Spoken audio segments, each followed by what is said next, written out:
Hello, my name is Ollie, and today we are looking at some basic strategies for the board game Castles of Burgundy. Just a couple of things before we start. First, I am assuming you are already familiar with the basic rules and gameplay. If not, have a look at the How to Play video linked in the video description below. Second, these strategies will be discussed from the perspective of a two-player game using the 2011 board, though the strategies mostly apply for 3 and 4-player games as well. My thanks go out to top player Pistol Star, who kindly shared some of his strategy knowledge on Board Game Geek. Let's start with how you win the game by looking at where the endgame points come from. The table compares top players with non-top players, or what I will call others. On average, across all boards, top players score about 33 points more than others. There are 5 scoring sections that make up the spread, the largest being region points. These points can be further separated into those that come from when the region is completed, called phase points, and those that are based on the number of tiles in the region. Top players get more phase points compared to others because they complete more small regions, having only 1 or 2 tiles in them, in phases A and B. That is because phase points drop each phase while the tile points stay the same. So they often avoid placing tiles in the larger regions until later phases, and then complete those regions in the last phase. The other 4 sections where there are sizable point differences all relate to the advantage of being the first player in a new phase. Being first in a new phase means you get first crack at the new tiles on the board, especially the ones in the black market. You can get the better knowledge and animal tiles along with the mines, castles, and ships. Mines and castles are often single-tile regions and so are easy to complete for lots of phase points. Let's look at the relationship between how often players win compared to their start order for a phase. Interestingly, there is no discernible advantage to being first at the beginning of the game, as the chart shows. Both top players and others win just as much regardless of being first or second player in Phase A. However, the player who enters Phase E as first player wins significantly more often than when they enter the phase as second player, as the chart shows, and that holds for both top players and other players. Being first player in Phase E is one reason why top players win so often, but, that said, even entering Phase E as second player, they still win 3/4 of their games, so obviously there is more to winning than just being first player. To be first player, one needs to place ships. But just taking the ships and placing them is not enough to win, because while you take ships, your opponent will take the mines and castles and complete the small regions before you. The mines give valuable silver, and the castles give free moves, so you may win the battle of ships, but lose the war of the overall game. In addition, being first player is only advantageous if you can get the best tiles in the next phase. That means it is really important to go into the next phase with at least 2 silver and 2 workers, along with 3 open slots to take tiles. You don't want to have to use a turn taking workers or selling goods to get the necessary silver to buy the black market tiles. Let's look at an example of why being first player entering Phase E is so important. Especially in a 2-player game, being first player means you can get the exact tile you need to complete a color group, or you can take a tile away that your opponent needs. For example, on board 3, there is the large 6-tile knowledge region that is worth 21 points to complete, plus 2 phase points in Phase E. Suppose both players have already played 5 knowledge tiles. At the beginning of Phase E, there are 2 knowledge tiles, and let's assume there are no knowledge tiles in the black market. Although first player only needs 1 knowledge tile to complete their region, they can take both tiles, thereby preventing the second player from completing their region. They get 28 points for completing the region and cause their opponent to miss out on 25 points for a 53-point swing. Bringing it back to the point differentials between top players and others, being first gives you an advantage in completing color groups before your opponent for the higher scoring bonus tiles. Also, to be first, since you need to play ships, that results in taking more goods for trading, which means more points from selling those goods, to the tune of an average of 7 points per game more than other players.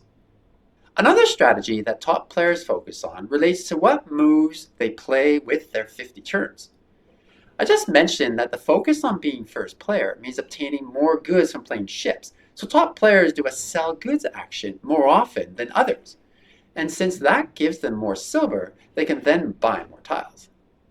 Interestingly, top players add one less tile per game on average to their board, and yet they score more region points.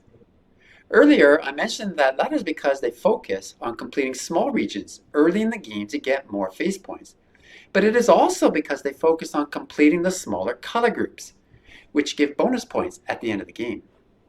There are only 3 mines and 4 castles on a player board, so these color groups are easier to finish than the 12 buildings that are required to get the color bonus for the city pieces. In addition, on many boards, the city regions tend to be larger, which takes longer to complete. The focus on the smaller color groups turns into an average of 6 points per game more for top players than others.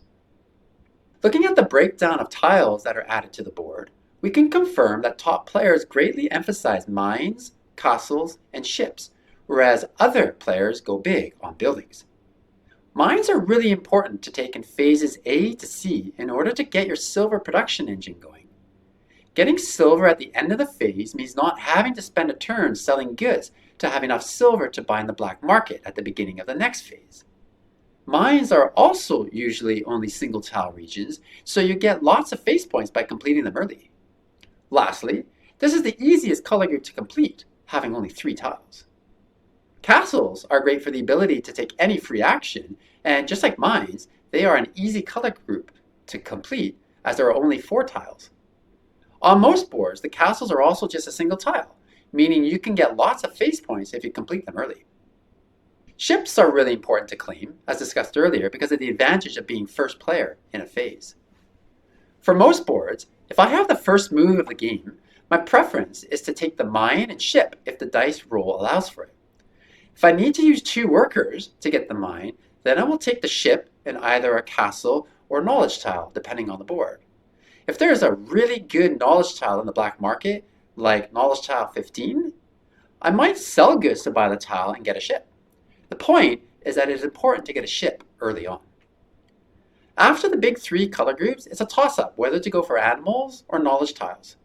Animals give more reliable points, but don't help your engine, so I tend to wait until phase C to take them, unless playing on board 1 or 8, where there are large animal regions, in which case I'm willing to take them starting in phase A, especially if it is a 4 animal tile, in hopes of getting matching animal tiles later on. Top players earn about 6 points more per game on average than other players. Part of the reason goes back to the discussion on being first player. As first player, you get first choice in animals and can get the 4 animal tile before your opponent, either from the board or the black market. Top players also just take more animal tiles in lieu of building tiles. Animal tiles always score points, while building tiles, other than the watchtower, give no points.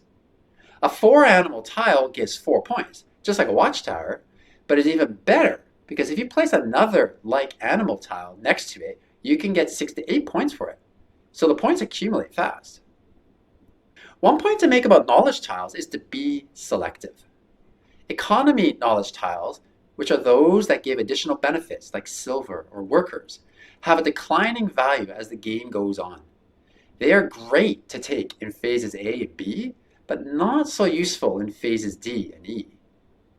The scoring knowledge tiles do nothing for you early in the game, so ideally you pick them up late in the game. Top players earn about 7 points more per game on average than the other players. That is because they often get 1 or more of the big 3 scoring tiles, which are knowledge tiles 15, 24, and 25.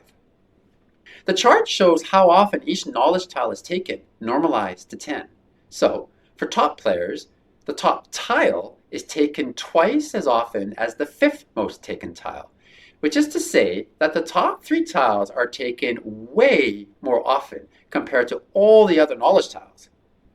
The frequency of tiles taken by others is much more evenly spaced, with small drops all the way from top to bottom, signaling that others are largely just taking whatever knowledge tiles are left behind. Oddly, those 3 big scoring tiles are among the least taken tiles by other players. That's rather misleading though. It's not that others don't want those tiles.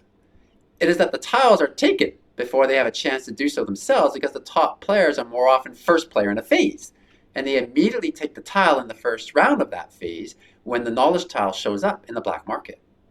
This confirms the importance of being first player for a new phase, as well as having silver going into the new phase to buy black market tiles. Taking buildings does give more free actions, but these are largely offset by the extra silver that is generated from focusing on early mines and turns used to sell goods. Having silver is a big advantage, especially at the beginning of the round, because first, most of the best tiles, like the knowledge tiles mentioned previously, are in the black market. Second, you can buy any of the black market tiles as opposed to the building bonus actions, which are restricted to one benefit.